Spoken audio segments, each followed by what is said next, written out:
The glass walls of conference room A might as well have been pressing inward as 6 months of effort led to this moment. The winter acquisition paperwork signed just hours earlier, $500 million, the biggest deal in company history, my deal, my win, until Drake slammed the door closed. $100,000, he said, his voice dropping into that dangerous murmur I'd learned to recognize. That's my cut for putting you on this account. And the champagne in my glass froze halfway to my mouth. What? Don't play dumb, Riley. It doesn't suit you. Drake adjusted his cufflinks, platinum with tiny emeralds matching his tie pin, reminding me he made this happen, that he introduced me to Philip and gave me access to the executive team, while I pointed out he attended one preliminary meeting and left early, earning a quiet but cutting laugh as he dismissed meetings and paperwork in favor of relationships, his relationships. Through the glass walls, I saw our colleagues still celebrating.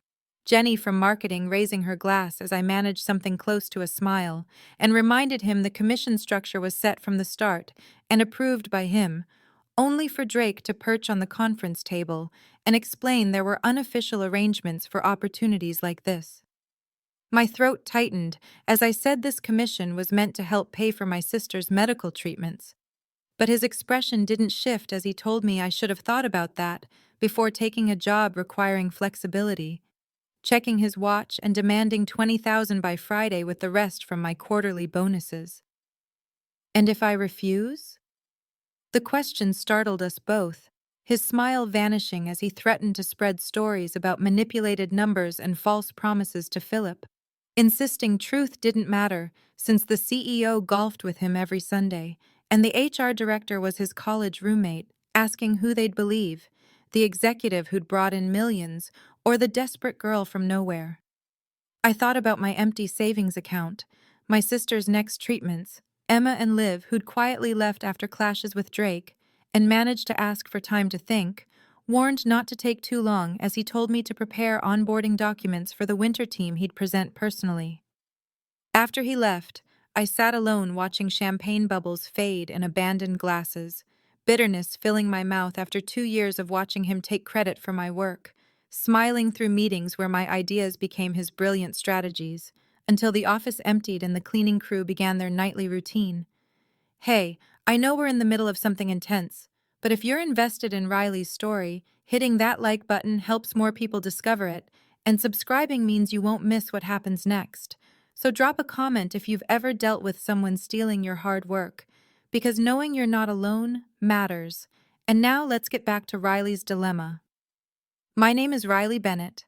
I'm 31, and until yesterday I believed talent and dedication would overcome office politics, shaped by growing up with a single dad in construction, putting myself through college, graduating top of my class, and landing my dream job at Midwest Financial Partners under Drake Wilson, the brilliant mentor everyone praised, without mentioning how he built his reputation on others' work, choosing team members for usefulness and silence.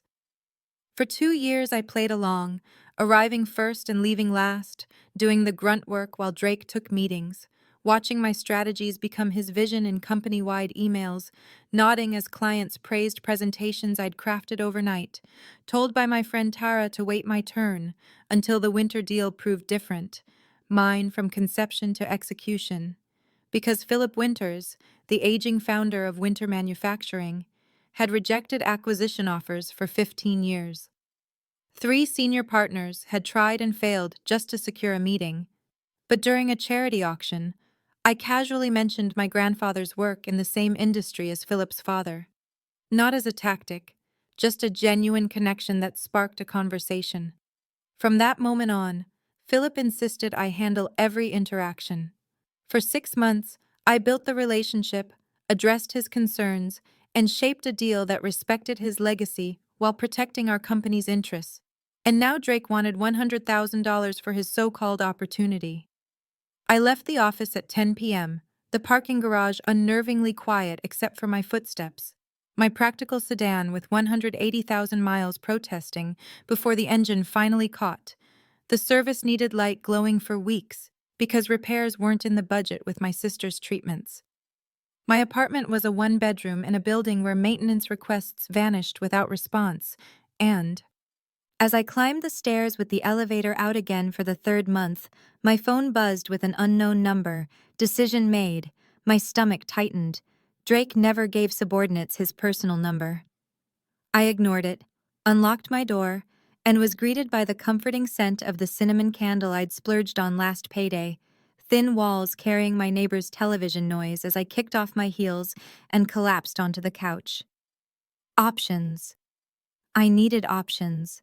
I could pay him, drain my emergency fund, take a loan, delay helping my sister, ruin myself financially but keep my job.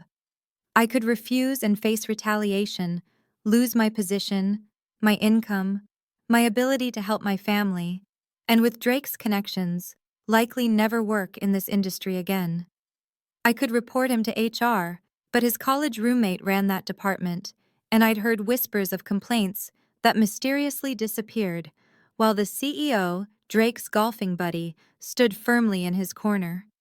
My thoughts spiraled until exhaustion dragged me into restless sleep, still in my work clothes on the couch. The next morning, I arrived before dawn, my decision made. There was a fourth option, dangerous and potentially career-ending, but the only one that let me keep my dignity. I powered up my computer and started gathering information, financial records, email chains, meeting notes. If I was going down, I wouldn't go quietly. At 8:15 a.m., Drake arrived immaculate as ever in a charcoal suit, stopping by my desk to drop a folder.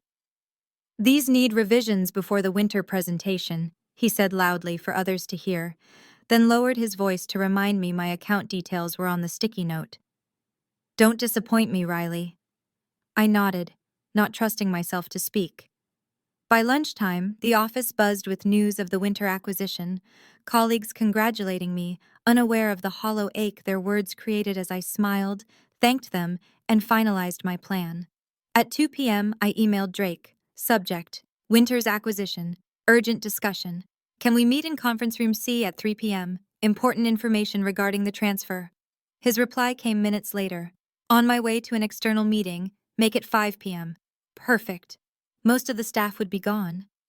The hours crawled by as I checked my preparation again and again, my heart pounding so loudly I was sure it carried. At 4:30, I splashed water on my face in the restroom, barely recognizing the woman in the mirror, her eyes harder, her expression set. At 4:55, I entered conference room C and arranged my materials. At exactly 5 p.m., Drake walked in and shut the door. "I hope this means you've come to your senses," he said, settling into the chair across from me, reminding me the first installment was due tomorrow. I took a deep breath and slid a folder toward him. "Actually, I wanted to discuss something else." He didn't open it. "There's nothing to discuss. You either pay or your career is over. Simple as that." "Before you make threats," I said, surprised by how steady my voice sounded, "you might want to see what I've found." Curiosity flickered across his face as he opened the folder, his expression darkening while he scanned the pages. "What is this?" he demanded, color flooding his cheeks. "A record," I replied, "of every instance where client funds were mishandled under your supervision, every falsified expense report, every time you took credit for work you didn't do." His laugh held no humor. "You think anyone will believe you over me? This is your word against mine." "Actually," I said, reaching for my phone and pressing play. His voice filled the room. $100,000. That's my cut for putting you on this account." I stopped the recording. "I have more, much more." Drake's brief shock shifted into something dangerous. "You recorded me without consent. That's illegal in this state. You've just destroyed your own case." He rose, towering over me. "You're fired. Effective immediately. Clear your desk." And then the conference room door opened. Drake's words caught in his throat as a tall figure stepped inside, the look on his face telling me everything about who had just entered behind me. "Miss Bennett, Mr. Wilson." The company's general counsel, Eleanor, stood in the doorway, her expression unreadable. "Am I interrupting something?" Drake recovered quickly, smoothing his tie. Not at all. I was simply informing Riley that her performance has been unsatisfactory.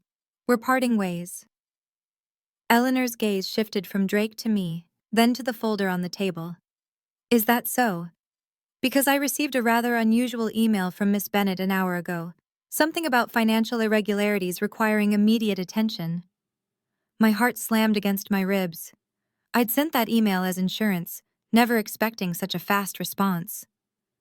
Drake's smile tightened.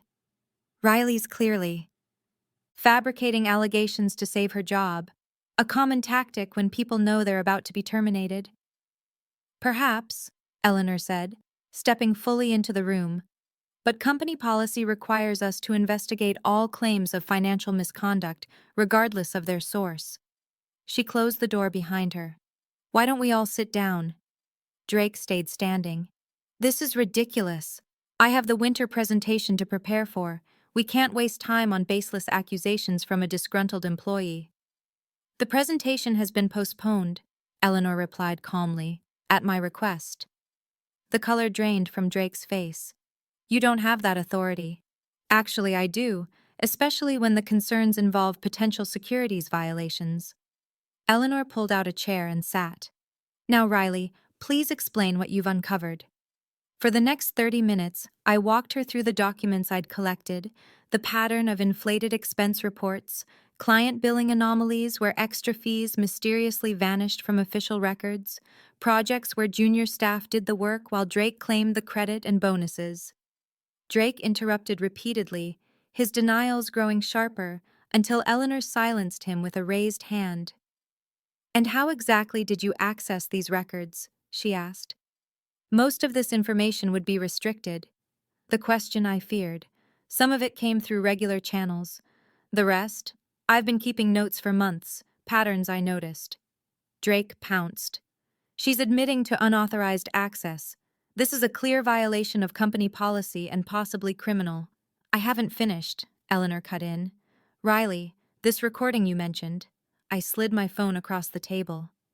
Drake demanded I pay him $100,000 in exchange for the winter deal. He threatened to destroy my career if I refused. Eleanor's face revealed nothing as she listened.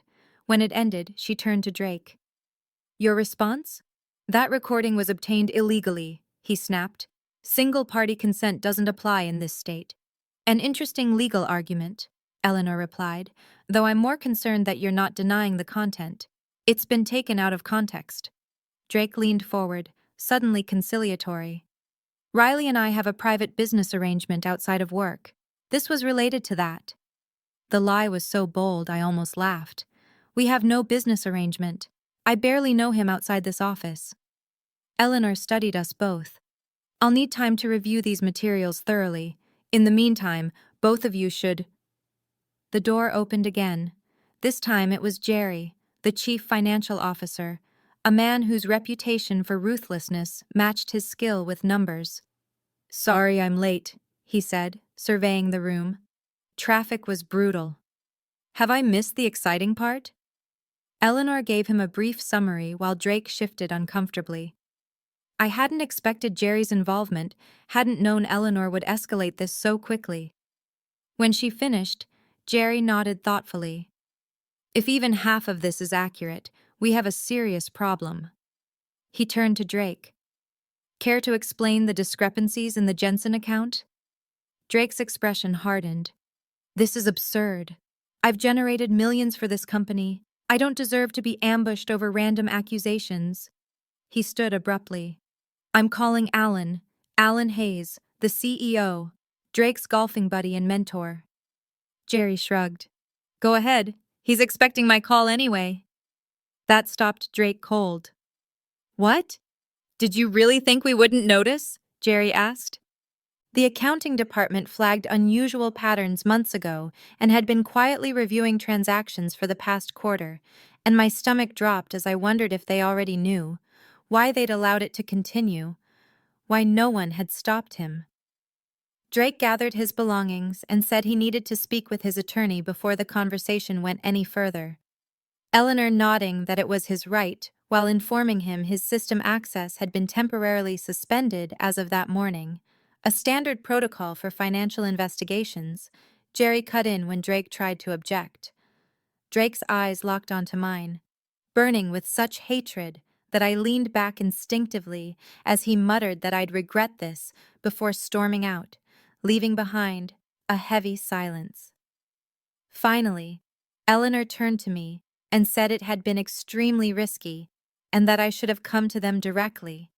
And when I asked if they would have believed me given Drake's powerful friends, Jerry replied that remained to be seen, adding my methods had created complications.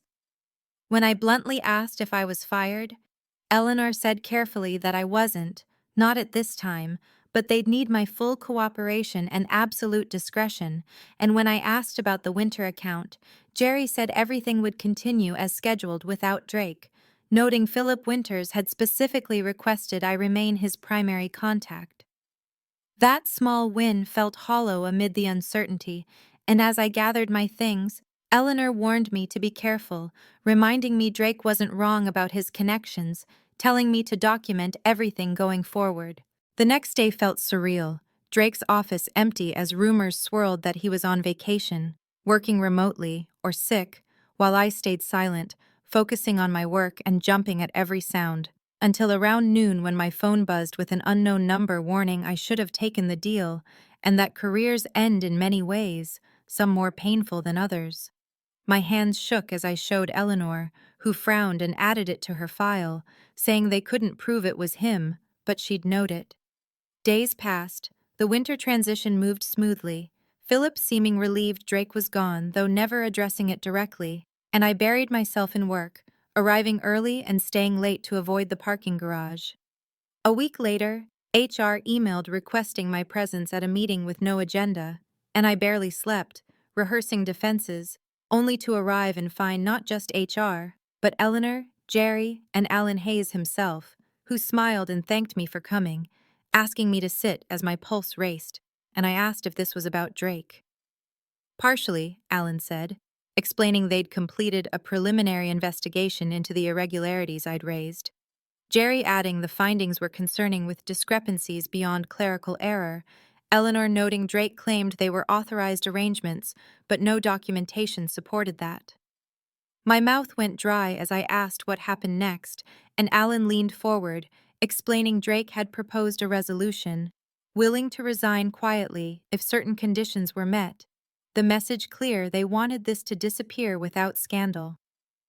When I asked what conditions, already knowing the answer, Eleanor explained he wanted assurances no legal action would be taken and that I sign a non-disclosure agreement covering everything, and in exchange, Alan continued, the company would offer appropriate compensation for the discomfort this situation had caused.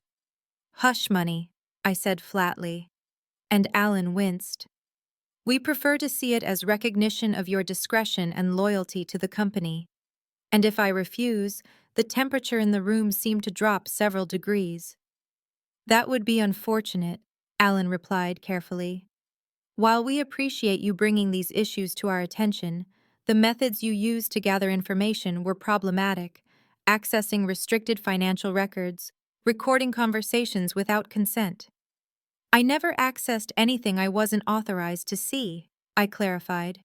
I simply connected dots from information already available to me. Perhaps, Jerry conceded, but these situations tend to become complicated once attorneys get involved, messy for everyone. I stared at them, these powerful people eager to make a problem disappear. So Drake walks away without consequences, after years of stealing credit, demanding bribes, threatening my career. He's losing his position, HR pointed out. That's a serious consequence. Only to move to another company with glowing references, I replied. Alan sighed. Riley, I understand your frustration, but business realities sometimes require compromise. The winter acquisition is extremely valuable to us. Negative publicity could jeopardize that relationship. Philip respects you, Jerry added. He specifically mentioned your integrity. Think about how this reflects on you professionally. The manipulation was so blatant it was almost impressive. I looked from face to face and saw not malice, but something worse: indifference. Drake was a problem they wanted resolved quietly, my concerns secondary. I need time to consider my options, I finally said. Of course, Alan replied. Take the weekend. We'll reconvene Monday morning. As I stood to leave, Eleanor caught my eye, her expression unreadable: warning, sympathy, calculation. I spent the weekend pacing my apartment, weighing impossible choices: accept their offer and become complicit in covering up Drake's behavior, or refuse and risk losing everything I'd worked for. Sunday evening, a call came from an unfamiliar number. Against my instincts, I answered. Riley Bennett, a woman's voice said. Yes, who is this? My name is Zoe. I worked for Drake Wilson 3 years ago. My breath caught. How did you get my number? Through a mutual HR contact, she said hesitantly. I heard rumors about what's happening, about Drake possibly leaving. I can't discuss company matters, I said carefully. I understand. She paused. I just wanted you to know you're not the first. There were others before me. He has a pattern. My grip tightened on the phone. Did you report it? Her bitter laugh answered. For all the good it did. 3 weeks later, I was fired for performance issues. No one would touch me after that. Drake made sure of it. We spoke for nearly an hour. Names, dates, details matching patterns I'd already seen. When Monday morning arrived, I entered the office clear-headed, a folder tucked under my arm. The executive conference room was already occupied. Alan, Jerry, Eleanor, and representatives from HR and legal. A document waiting at my seat. Riley, Alan greeted warmly. We appreciate the care you took in considering our proposal. I believe you'll find the terms generous. I remained standing. Before we discuss that, I'd like to share some additional information. The atmosphere shifted subtly. Eleanor straightened. We've already conducted a thorough investigation, Jerry said. Further accusations would require substantial verification. I think you'll find this compelling, I replied, opening my folder. But first, I should mention I'm not alone. On cue, the conference room door opened, and the expressions on the executives' faces as they saw who entered were unforgettable. Philip Winters stepped inside, impeccably dressed in a tailored suit that did nothing to soften the authority of his 70 years, followed by a stern woman in a charcoal pantsuit carrying a leather portfolio. Alan stood so abruptly his chair nearly tipped. Philip, we weren't expecting you until the transition meeting this afternoon. Clearly, Philip replied coolly, surveying the room. When Riley contacted me yesterday with concerns about your company's approach to business ethics, I felt it deserved immediate attention. The color drained from Alan's face. There's been a misunderstanding. Has there? Philip gestured to the woman beside him. This is Bernadette Ingram, my personal attorney for the past 20 years. She nodded curtly. She's quite interested in some billing irregularities Riley has identified. Jerry cleared his throat. Mr. Winters, with respect, internal company matters become my matters when they affect my acquisition, Philip interrupted, especially when those irregularities appear on invoices sent to my company over the past 6 months. Eleanor's eyes flicked to me, shock mixed with something that might have been respect, as I opened my folder and began distributing copies of what I'd prepared. I've taken the liberty of organizing the evidence by category, I said, the first section covering financial discrepancies directly impacting Winter Manufacturing, the second containing testimony from 7 former employees who faced similar demands from Drake Wilson. Former employees have no standing, the HR representative started, but I continued.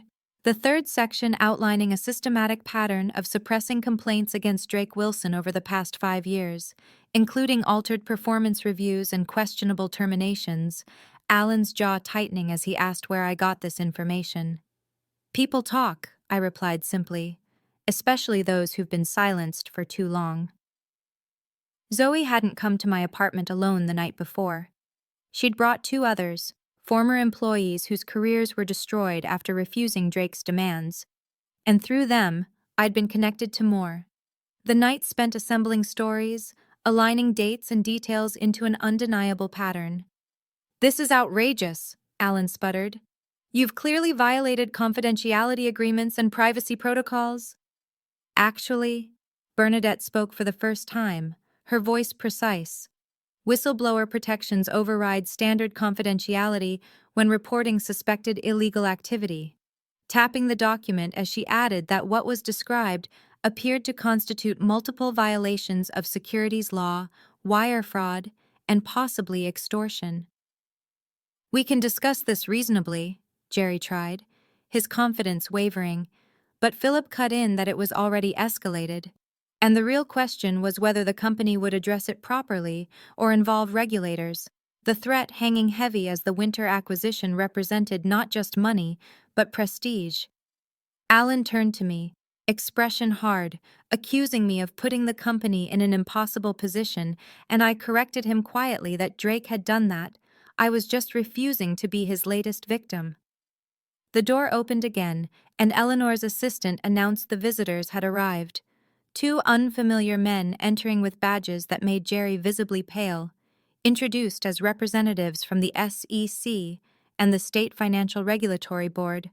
Eleanor admitting she'd contacted them after our last meeting, Alan accusing her of going behind his back, and Eleanor calmly replying she'd followed proper channels and her ethical obligations. Understanding dawned as I realized that while I'd been building my case through former employees, Eleanor had been laying groundwork of her own. The next 3 hours were grueling.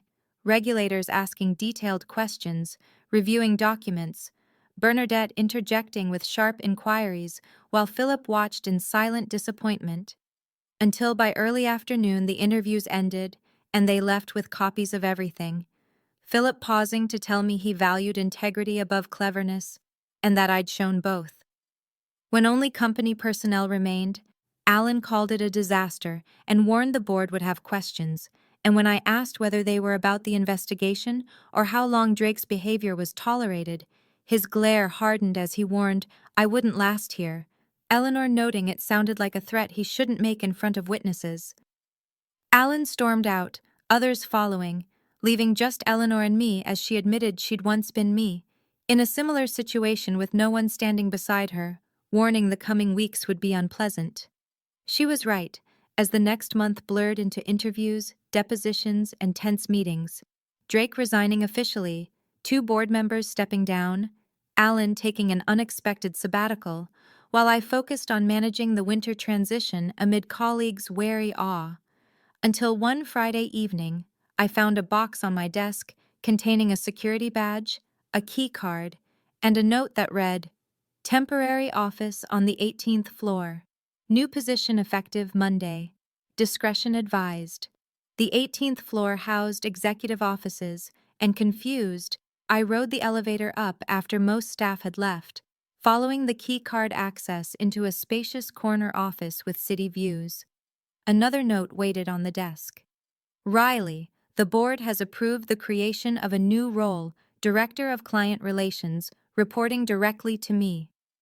Your handling of the winter account under extraordinary circumstances showed exactly the qualities we need. Some will say this is to buy your silence. Let them. You and I will know the truth. Welcome to leadership. Eleanor." I sank into the leather chair, emotions colliding, victory, vindication, or simply another form of containment. My phone buzzed. Drake Wilson's profile had viewed my LinkedIn page. Curious, I opened it, and my blood ran cold at his new headline. "Senior Vice President, Executive Division, Crawford Financial, our largest competitor." He'd landed on his feet, promoted in no less, and bile rose as I imagined the same patterns continuing with new victims. I was still staring at the screen when my phone rang. Unknown number. "Miss Bennett, this is Detective Sanderson with the Financial Crimes Division. We've reviewed the evidence in the Wilson case and have additional questions." That call set the final chapter in motion. Over the following weeks, I gave further testimony, documents, and context to investigators who took the case far more seriously than I'd expected, especially the patterns stretching beyond our company to past employers, client dealings, and Drake's personal finances. 3 months after his comfortable landing at Crawford Financial, Drake arrived at work to find investigators waiting with a warrant. The charges went far beyond our company, a decade-long pattern of fraud, embezzlement, and extortion across 3 employers. The news broke loudly. Executive arrested on multiple fraud charges. Crawford Financial's stock plunged as scrutiny followed. Former victims came forward, emboldened. I watched it all from my new office, where Philip Winters insisted I personally oversee his company's ongoing business.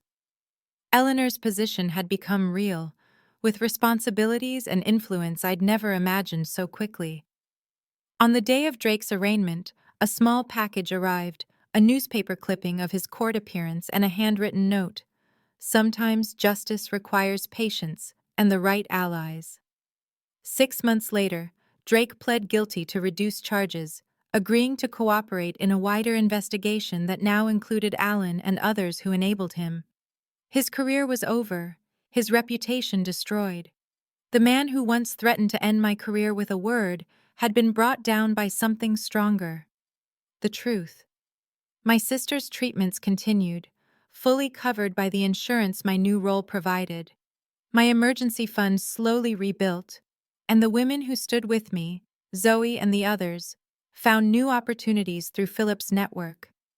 The $100,000 Drake demanded became the first donation to a legal defense fund for whistleblowers facing retaliation, created through a foundation Philip established with my guidance. Sometimes I think back to that conference room, how close I came to giving in, how easy surrender would have been. One decision changed everything, not just for me, but for everyone who might have been his next victim. There's a strange peace in knowing real power isn't in corner offices or titles, but in standing firm when fear tells you to run, in finding your voice when silence is expected, and sometimes in simply saying no. If you're facing your own Drake Wilson, know you're not alone. Victory doesn't always look the way we expect or arrive as fast as we hope, but truth carries a weight lies never can, and eventually the scales balance. If my story meant something to you, subscribe so you don't miss others like it, share your own experience standing up to workplace bullying in the comments, and hit like so this message reaches someone who needs it. Thanks for listening to my journey from desperation to vindication. Sometimes the best revenge isn't what we do to others, it's what we refuse to let them do to us.